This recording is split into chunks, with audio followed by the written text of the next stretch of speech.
Hey, what's up, everybody? Back in the lab. Vacation's over. Fun time's over. Got to get back to work. Hopefully you all have been doing well. We're just going to talk about this briefly because I don't need this story to tell me what a piece of garbage Gavin Newsom is. I've known it for over a decade.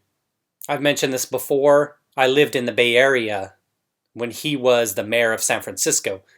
Granted, I wasn't in San Francisco. I was a couple cities down in South San Francisco, different county, different city, obviously. It's about 20-ish minutes outside of San Francisco, depending on where you live, or traffic, of course. An end to late-night Michelin dining?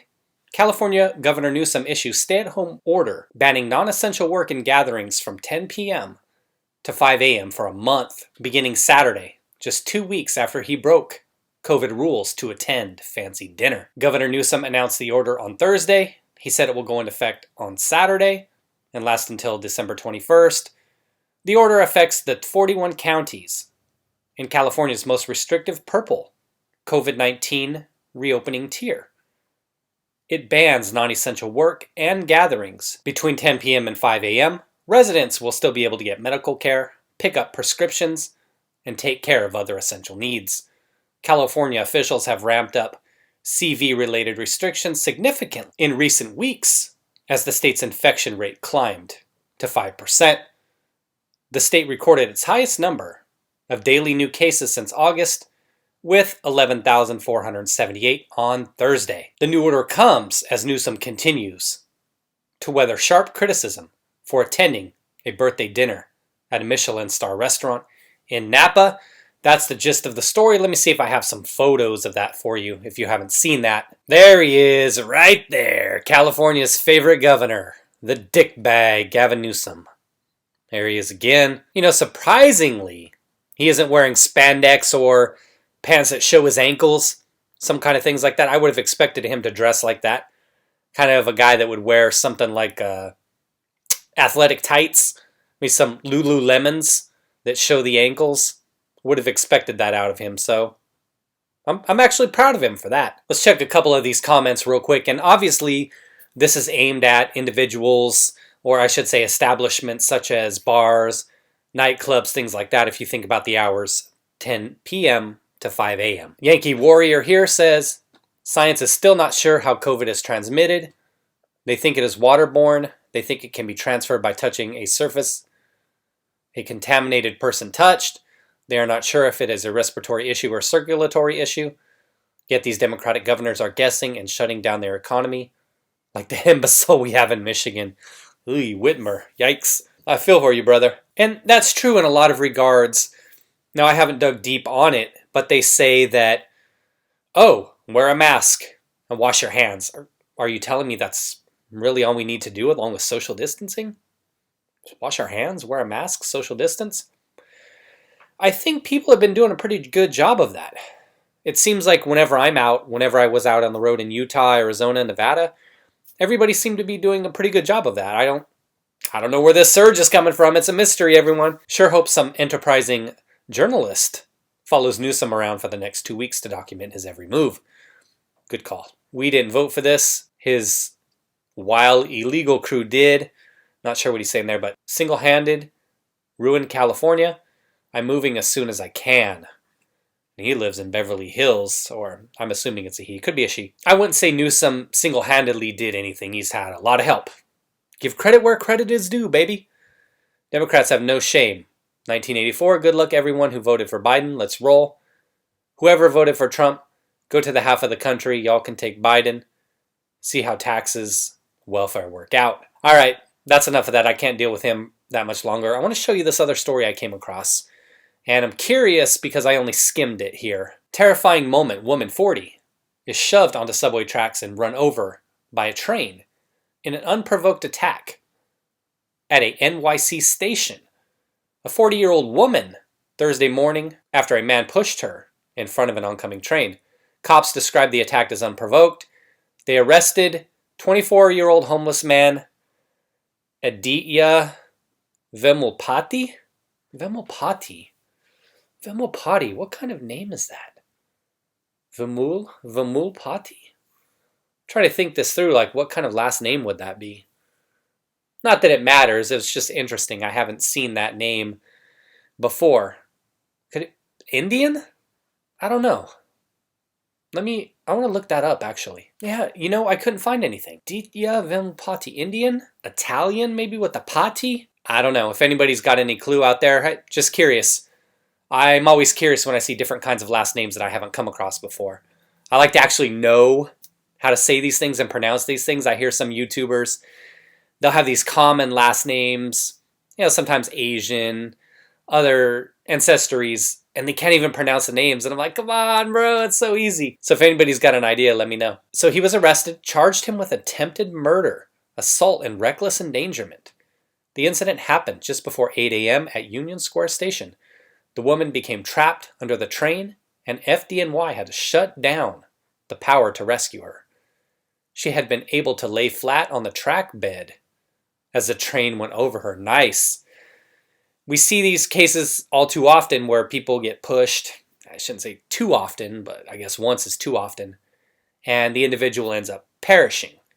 I recall a couple of these seemingly in the last 6 months. It seems like they're always in New York City. I don't know what's going on over there. She suffered non-life-threatening injuries and was taken to Bellevue Hospital. Yeah, definitely glad to hear she lived, though. Smart thinking, laying down on the tracks like that. Here we go. We've got video.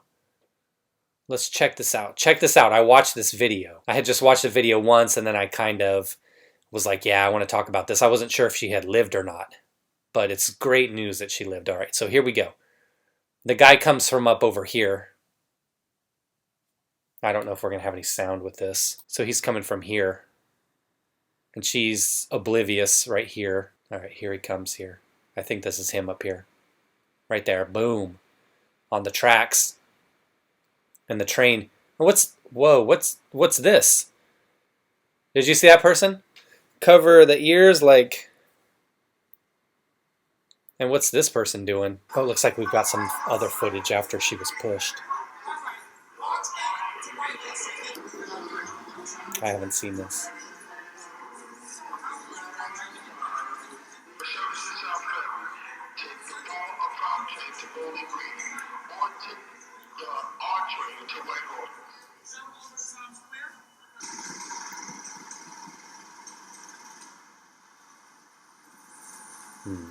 It doesn't look like they have anything else there. We'll kind of cut it off right there. Bottom line is she lived, which is great. They got the guy. He's charged. We'll see what happens. Mental health issues being what they are. New York City. All right, we've got one more. This is another thing that I really wanted to look at. Dashcam footage shows the moment. Florida cops shoot dead 2 teens aged 18 and 19 after they drove towards a deputy who believed the car was stolen and told them to stop 7 times. Sincere Pierce, 18, apparently not so sincere, and AJ Crooms, 16. I wonder if that's a typo. I wonder if that person really is 19 like they said above. Were fatally shot by deputies from Brevard County Sheriff's Office at 10 a.m. Friday morning. And this would be last Friday, obviously. So you're seeing this video Friday, most likely. This was last Friday, it looks like. The deputies involved were named Tuesday. You can see their names here. Sheriff Wayne Ivey claims they were forced to fire after Crooms accelerated towards the officer and put him in danger. The officers had attempted to stop the teens as they believed they were possibly driving a stolen car.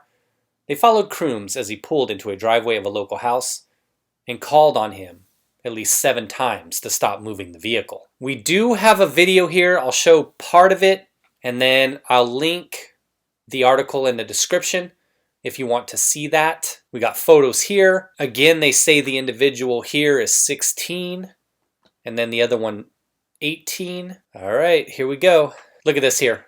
Florida cop shoots dead 16 and 18-year-old for not stopping their car. Way to frame it. We've got to see the comments. You know we've got to see the comments on this. All right, it's in-car camera here from one of the officers. It says here they've both been placed on administrative leave while it's being investigated. Okay, so they're following the car there. Pull into the driveway. Standoff ensues. That was a female officer. Who's the lead? Okay, she backs up. Stop the vehicle! Stop the vehicle! Stop the vehicle! Stop! Trying to look and see if their windows are down. Stop the vehicle, guys! Like if they can hear. Stop!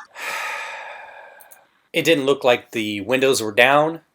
Not saying that that matters either way. When you try to drive off, you get what you get, but I'm just saying I wonder if the windows were down and if they had heard the commands. It looked like the window might have been down on the passenger side, but the driver's side was up there. Here's something actually important that may play out. I'm not going to read the whole article, but let me give you this section here. The officer is seen drawing her gun and rounding around her car to point it at the teen's vehicle, as the other officer is rounding from the other side and repeating, "Stop the vehicle." Crooms, the driver, continues to turn the car around so it is facing the deputies, whose vehicles block the road. As Crooms begins to drive up into the opposite driveway, he swings towards the officer, the male, who continues to shout at him to stop. In total, the deputies are heard in the footage shouting "stop" 7 times. As the teen continues, the deputies begin to fire into the vehicle, and a woman can be heard screaming in the background.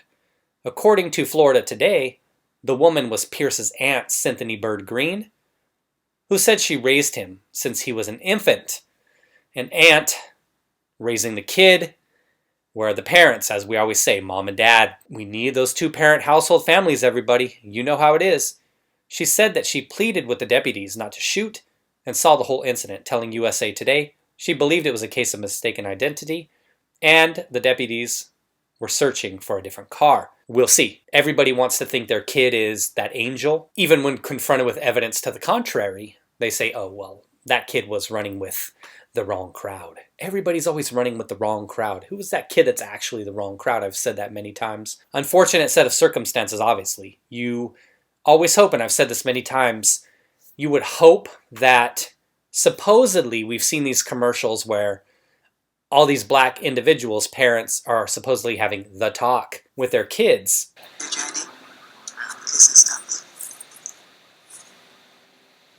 Now, when you get pulled over, I'm a good driver. Okay. This is not about you getting a ticket. This is about you not coming home. You're gonna be okay. Right? Okay. For as many individuals that seem to claim to want to have the talk and all these things we hear about, why is it that we keep seeing these things over and over again? Is the talk just not effective? Again, terrible situation. We've got 2 young individuals. I don't know, maybe it'll turn out that they were criminals, but still, you don't want to see anybody gunned down over this, but you don't want to see them being dumb to where they're putting officers' lives in jeopardy. So had that been me, the same thing would happen because I have to go home to my family. You guys know how it is. Oh, here we go. This loser, of course, got picked up. Anytime somebody does something, dial a loser. Benjamin Crump. Somebody says, fair enough, don't break the law. This guy here says, what law did they break besides existing? Okay. Look at Cracked Skull H-Town. Well, I guess, as I said, we'll find out. We'll see what happens. Maybe it was mistaken identity. We'll find out. Why don't kids listen to the cops? Anyone else for that matter. Probably should say, or anyone else for that matter. Comply, hello. Once people figure out what stop means, they will live longer. Somebody says, here we go again. 7 chances, seems fair. Accelerating towards a cop will get the driver killed. Simple. There you have it, folks. For all these people that claim to want to have the talk, I talk about this all the time. I really hope that whatever that talk is, it's the same talk I got from my parents. Everybody has the talk. You can't act like it's just something specific to you. The talk is simple. Hands on the wheel. After you get the insurance information, your ID, everything else, have it ready for the officer. Roll down the window. Keys off. Yes, sir. No, sir. Yes, sir. No, ma'am. Be truthful. Be on your way. Get your ticket. I've gotten many. All right, everybody. Take care. Be well, everybody. Thanksgiving's coming up in less than a week, so do what you saw our dickbag governor here do. Celebrate in a large group with many friends. Enjoy the holidays and everything like that. I'll continue to harp on this message over the next few days. Be well, everyone.